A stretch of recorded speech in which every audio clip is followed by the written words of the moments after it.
খাও সুলতান। এত ছোট গরু বেচতে পারবেন? ব্যস্ত তো হইবই, নাহলে সাদের কাজটা কেমনি শেষ করবো? আরো খাবি?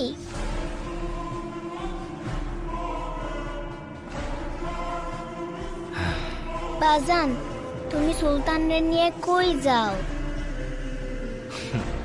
তোমার জন্যে ঈদের জামা আনতে শহরে যাই। সত্যি তো?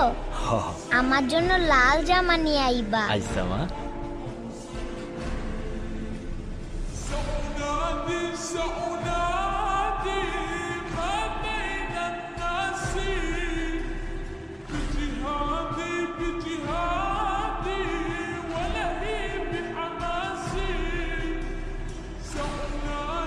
ভাই এইটাই না ছোট গরু ছোট পিকাবে।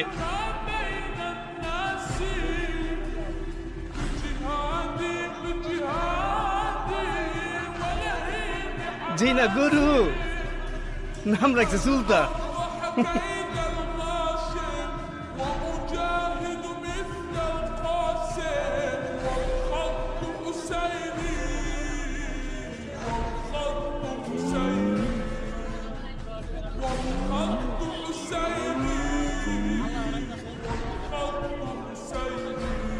বাহ, গরুটা তো অনেক কিউট।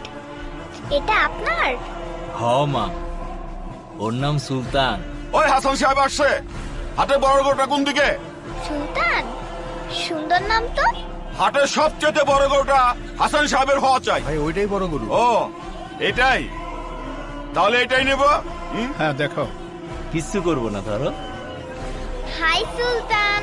সাবধানে বাবা, হ্যাঁ? এবার আমরা সুলতানকেই নিব।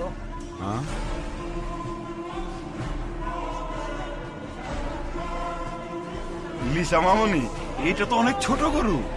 বাবা, কোরবানির পশু কি সবচেয়ে বড়ই হতে হয়? ছোট বড় তো বিষয় না, পছন্দের পশু কোরবানি দেওয়াই তো আসল কোরবানি, তাই না? হ্যাঁ তাই তো মামুনি। এত ছোট গরু নিয়ে মহল্লায় ঢুকলে পরে মান ইজ্জত কিছুই থাকবো না। বস ওইদিকে। থামো চান মিয়া। আমার মেয়ের মুখের হাসিটা দেখেছো? তাই আমি ঠিক করেছি ওই সুলতানই হবে আমাদের এবারের ঈদের একমাত্র কোরবানির গরু। কি বলো মামুনি? থ্যাংক ইউ বাবা। থ্যাংক ইউ মামুনি। হ্যাঁ দাও।